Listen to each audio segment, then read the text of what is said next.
سلطان عالم سید احمد کبیر خاطر منجم کن یا غوث اعظم دستگیر.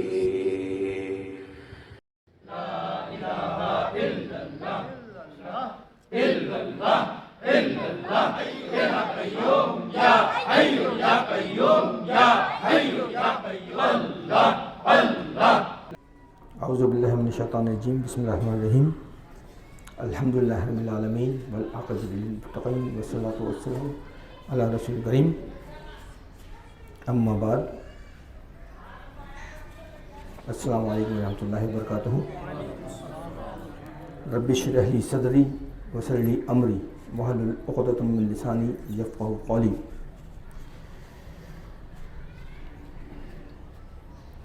اللہ تعالیٰ سورہ مومنون کی آیت نمبر 115، 116، 117 اور 118 میں فرماتا ہے: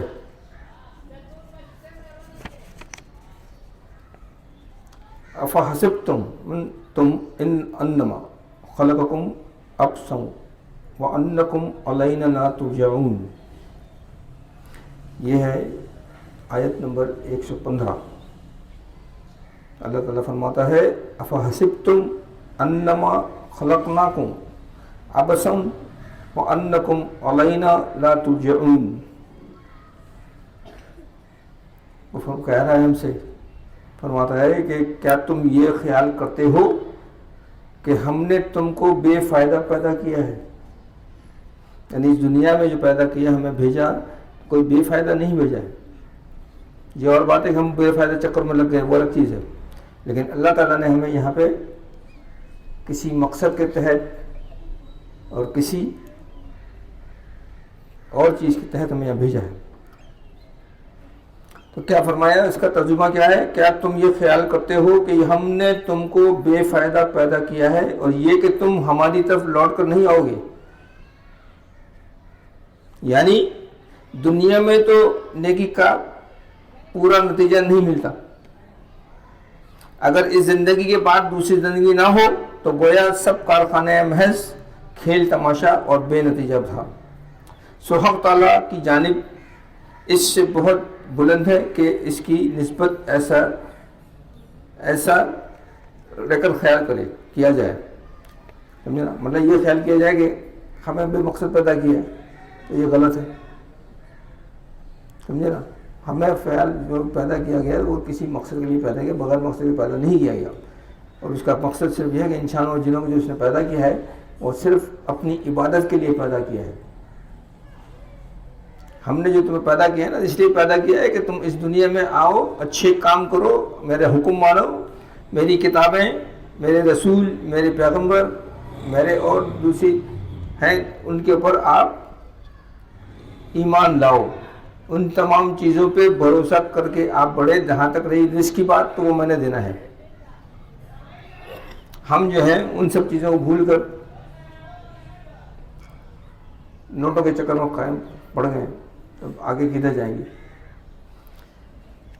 یا یہ کہ ان سے اللہ تعالیٰ فرمائے گا کہ کیا خوب ہوتا اگر تم دنیا میں اس چیز کو سمجھتے اور میرے انبیاء کرام کی تصدیق کرتے تو تمہیں معلوم ہو جاتا کہ تم قبروں میں کم ہی رہے ہو. غور سے سنیے گا جو بتا رہا ہوں، اس کو ذرا غور سے کہیے گا کہ کیا بتا رہا ہوں آپ کو میں. کیا فرمایا؟ یا یہ کہ ان سے اللہ تعالیٰ فرمائے گا کیا خوب ہوتا اگر تم دنیا میں اس چیز کو سمجھتے اور میرے انبیاء کرام کی تصدیق کرتے تو تمہیں معلوم ہو جاتا کہ تم قبروں میں کم ہی رہے ہو. یعنی اگر اچھے کام آپ کرتے، اس کے رسولوں پر، اس کے پیغمبروں پر، اس کی کتابوں پر، اس نے جو احکامات دی ہیں ان پر عمل کرتے تو آنا تو میرے پاس ہی پلٹ کر، کسی اور کے پاس تو جانا نہیں ہے. تو جب آپ قبر میں ہوں گے تو اچھے کام کیے ہوں گے آپ نے، تو وہاں آپ کو ایسا محسوس ہوگا جیسے بہت جنت میں ہی ہوں، راحت میں ہی ہوں تمام. اور اگر برے کام کیے ہیں تو ایک ایک پل جو ہے بڑے عذاب میں گھسے گا. تو جب تم وہاں قبروں سے نکال کے اوپر آؤ، میرے پاس آؤ گے روز محشر میرے اس میں تو کیا ہوگا؟ تم یہ سمجھو گے کہ جیسا بھی قبر میں میں 15 منٹ کے لیے گیا تھا بعد میں تو میں تو اوپر آ گیا ہوں گا. یعنی وہ تکلیفیں، وہ پریشانیاں جو وہاں ہیں، یا جو آپ کے ساتھ عمل کیا جائے گا، آپ کے عمل جو ہیں ان کے اوپر جو سزائیں ہیں وہ سزائیں نہیں ہوں گی، تو پھر آپ راحت میں رہیں گے. ٹھیک ہے نا. یہ خطاب خصوصاً مکے والوں سے کیا گیا تھا. کس سے کیا گیا تھا؟ کہ مکے والے ماننے کے لیے تیار نہیں تھا نا کسی چیز کو بھی، کہ ہم تو مریں گے تو ہڈیاں ہو جائیں گی، ہڈیاں ہماری بورا بور ہو جائیں گی، تو ہم کیسے پیدا کریں گے؟ تو اللہ تعالیٰ نے وہی فرمایا کہ جب میں ایک دفعہ زندہ بنا سکتا ہوں تو دوسری دفعہ بنانے میں میرے لیے آسان ہے. پہلی دفعہ ذرا سے مشکل ہوئی ہوگی شاید اس کو، لیکن اس کو کیا مشکل ہے؟ اس نے تو کن کن فیکن بولنا ہے، ہو جانا ہے. سمجھا نا. تو اس کے لیے شاید اسے تکلیف ہو، تو لیکن ایسا کچھ نہیں ہے. تو مکے والوں سے وہی کہا کہ اگر تم اچھے ہمارے رسول کی بات مان لو، ہماری کتابوں پر ایمان لے آؤ، اور جو ہمارے احکامات ہیں ان کے اوپر عمل کر لو، تو تم اگر اپنی قبر میں بھی رہو گے نا تو تمہیں یہ پتہ لگے گا میں کچھ عرصے کے لیے قبر میں رہا، بہت لمبا عرصہ نہیں رہا، کیونکہ وہاں کا ایک دن 50,000 سال کے برابر ہے. تو کیسے گزرے گا؟ یا 24 گھنٹے گزارنا مشکل ہو جاتی ہے. یہ خطاب خصوصاً مکے والوں سے کیا گیا تھا کہ ہم نے تمہیں یوں ہی محمل چھوڑا نہ ہوا. محمل مطلب چھوڑا ہوا، یعنی جیسے وہ بکری کو چراتے ہیں تو چھوڑ دیتے نا، بکری کو گھومتی رہتی ہیں، خود بیٹھے ایک کونے میں بیٹھ جاتا ہے گٹھیا. تو ہم نے تم کو اس لیے پیدا نہیں کیا کہ تم کو چھوڑ دیا، پیدا کر کے چھوڑ دیا جاؤ. پیدا کیا کہ اوامر و نواہی اور ثواب و عذاب کا تم سے کوئی تعلق نہیں، اور یہ کہ تم مرنے کے بعد ہمارے پاس نہیں لائے جاؤ گے. یہ تم بھول جاؤ کہ اچھے کام یا برے کام یا جو بھی ہم کرتے ہیں ان سے ہمارا کوئی تعلق نہیں ہے.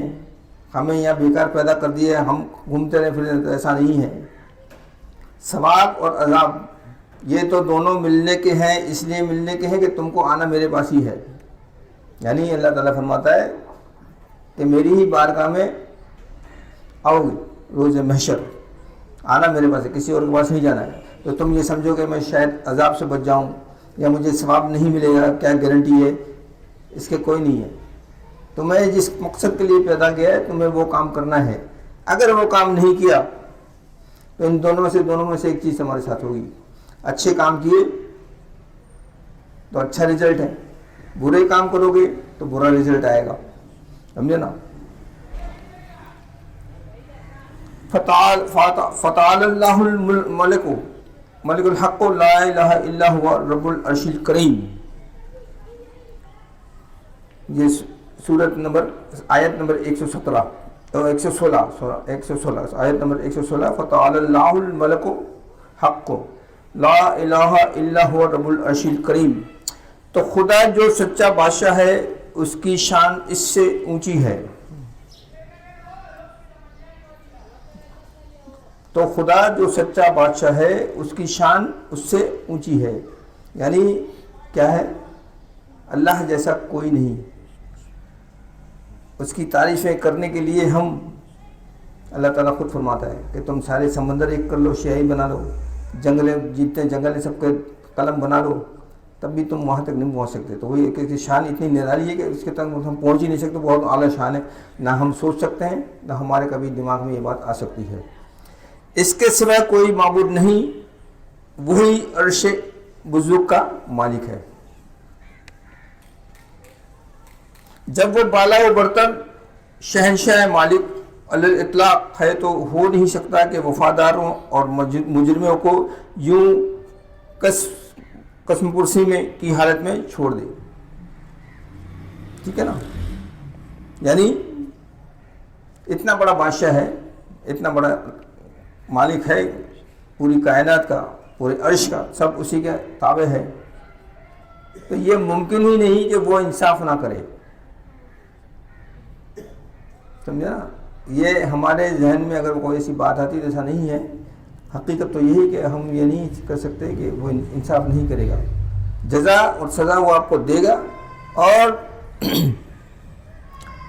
جو اس کے وفادار ہیں یعنی نیک لوگ ان کو ثواب، اور جو حالت اس میں ہیں ان کو عذاب. لیکن ایسا نہیں ہے کہ میں سب کر بھی رہا ہوں اور مجھے جو ہے الٹے سیدھے چھوڑ دے، ایسا نہیں ہے. اللہ تعالیٰ ایسا نہیں کرتا. اسے ہر جگہ سے اطلاع ہے اور وہ ہر چیز کو آپ کے سامنے لا کے بتاتا ہے. یہ اور بات ہے کہ امتحان کے طور پہ ہمیں تھوڑی سی تکلیف ہو جاتی ہے، تو اس وقت ہم معذرت کے ساتھ بل بنانے لگ جاتے ہیں کہ میرے ساتھ ہی ہو گیا، میں ہی تھا اور کوئی نہیں تھا اور کوئی ملا نہیں. ایسا نہیں ہے. اللہ تعالیٰ ہر ایک کو آزمائش میں ڈالتا ہے، اس نے کہا ہے. لیکن کن کو ڈالتا ہے؟ جو اس کو مانتے ہیں، جو اس پہ بھروسہ رکھتے ہیں. جو بھروسہ نہیں رکھتے انہیں تو وہ دیتا ہی چلا جاتا ہے. لو اتنا دوں گا اتنا دوں گا اتنا دوں گا کہ تم مجھے بھول جاؤ گے اور تمہارے پاس سنبھالا بھی نہیں جائے گا کہ اتنا ہے میرے پاس.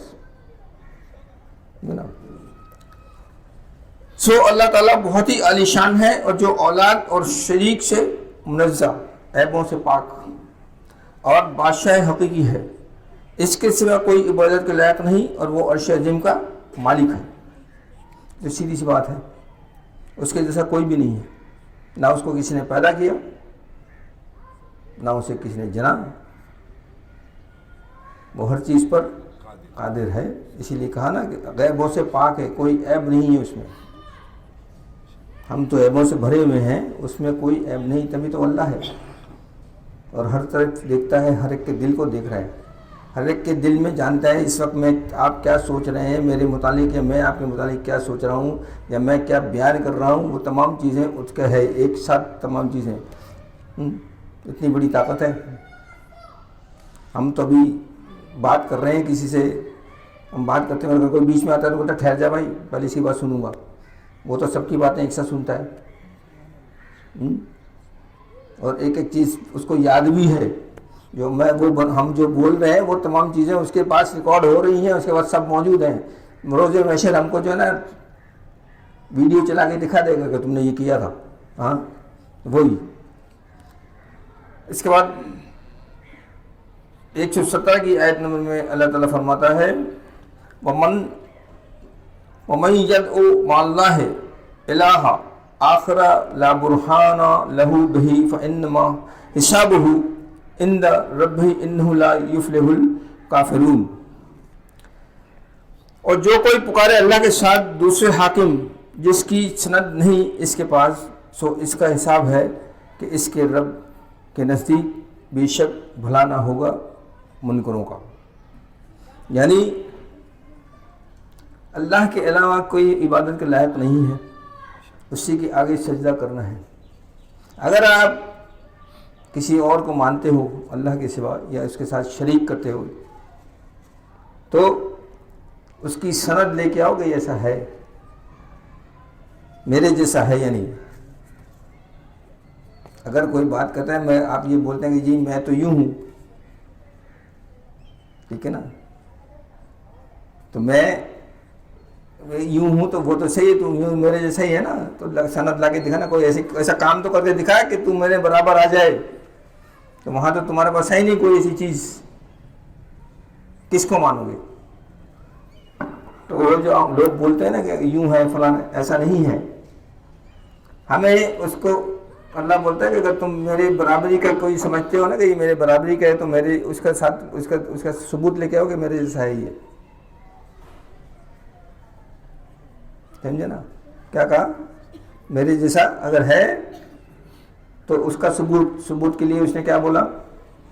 اس نے بولا نا قرآن میں کہ اگر تم اتنے ہی سچے ہو تو اس قرآن جیسا بنا کے لے آؤ. قرآن جیسا نہیں بنا کے لا سکتے، ایک صورت ہی بنا کے لے آؤ. اور اگر ایک صورت نہیں بنا کے لے آئے تو ایک آیت ہی بنا کے لے آؤ. 1400-1500 سال ہو گئے اس نے جو چیلنج کیا ہے آج تک کس نے پورا نہیں کیا. یہ کیا نہیں کیا نا. کیوں نہیں کیا؟ اس لیے کہ وہ اس کی مد مقابل کوئی ہے ہی نہیں. تو وہ تو اگر تم یہ سمجھتے ہو کہ جی میں فلانے بدھ کو پوچھتا ہوں، میں آگ کو پوچھتا ہوں، یا میں سورج کو پوچھتا ہوں، یا میں چاند کو پوچھتا ہوں، تو میرے ساتھ کسی کو شریک نہیں کرو، ورنہ تم زیادہ نقصان اٹھاؤ گے، اور یہ شرک جو کر رہے ہو تم میرے ساتھ، اس کا کوئی معافی نہیں ہے۔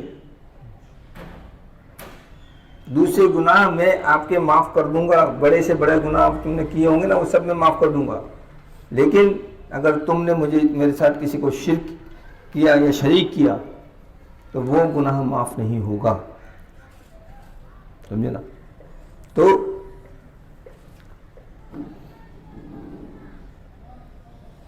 یعنی وہاں حساب ہو کر مقدار جرم کے موافق سزا دی جائے گی۔ وہاں پہ بھی جو ہے نا وہ انصاف کی جو بات کرتا ہے نا کہ میں جو آپ کو انصاف دوں گا، اور وہاں کیا کہا کہ ذرے ذرے کا حساب ہوگا، اگر آپ نے ذرہ برابر نیکی کی ہے تو اس کا حساب ہوگا، اور ذرہ برابر آپ نے برا کام کیا ہے تو اس کا بھی حساب دینا پڑے گا آپ کو۔ تو وہی فرمایا کہ وہاں پہ آپ کی جو پوزیشن ہے، یہاں سے جاتے وقت جیسی پوزیشن ہے، یعنی جب آپ مر جائیں گے، یہاں پہ مریں گے، تو جب آپ کو قبر میں اتار دیا جائے گا نا، تو اس وقت کی بات ہو رہی ہے کہ 60 سال کے بعد اب پیدا ہو کے 60 سال کے اندر چلے گئے، تو آپ نے کیا کیا، کتنے گناہ کیے، کتنے ثواب کیے، اس کا حساب اسی حساب سے ہوگا، اور اس کی سزا بھی اسی حساب سے ہوگی۔ مطلب ہے سزاؤں کے بھی کیٹیگریز ہیں، یہ ذہن میں رکھنا۔ جس طرح نیک کاموں کے لیے کیٹیگریز ہے نا، کہ آپ نے اچھے کام کیے تو اور اچھے کام کیے، جنت الفردوس، اسی لیے آپ صلی اللہ علیہ وسلم کیا فرماتے ہیں کہ جب بھی دعا کرو تو جنت الفردوس مانگو، کہ جنت الفردوس بہت اعلیٰ اور عرفہ جنت ہے، تو اسی لیے تو ورنہ اگر وہاں تک آپ نہیں گئے تو ہو سکتا ہے اس سے نیچے کیٹیگری کے اندر آپ چلے جائیں۔ اسی طرح یہاں جو جہنم میں بھی جانا ہے نا، وہاں بھی کیٹیگریز ہیں۔ ایک جگہ جو ہے نا وہ دو انگیٹھی رکھی جس کے اوپر آپ کو بٹھا دی گیا، اوپر گیا تو 4 انگیٹھی والے کے اندر چلے جاؤ تو گرمی اور پڑنے ملے گی، تو وہ سب کیٹیگریز ہیں، ان کیٹیگریز کے لحاظ سے آپ کو جو ہے دیا جائے گا۔ تو کیا فرمایا، یعنی وہاں حساب ہو کر مقدار جرم کے موافق سزا دی جائے گی۔ آپ نے کتنا جرم کیا، 30% کیا تو 30% آپ کو سزا ملے گی، وہ کیٹیگری والے میں آپ جائیں گے، سمجھے نا؟ تو وہاں ایسا ہے، یہ نہیں ہے کہ اس کو جو ہے کم سزا دے دی اور اس کو زیادہ دے دی۔ اور آپ کو پتہ ہے وہاں سب سے کم سزا کیا ہے، وہ پتہ ہے؟ جہنم میں۔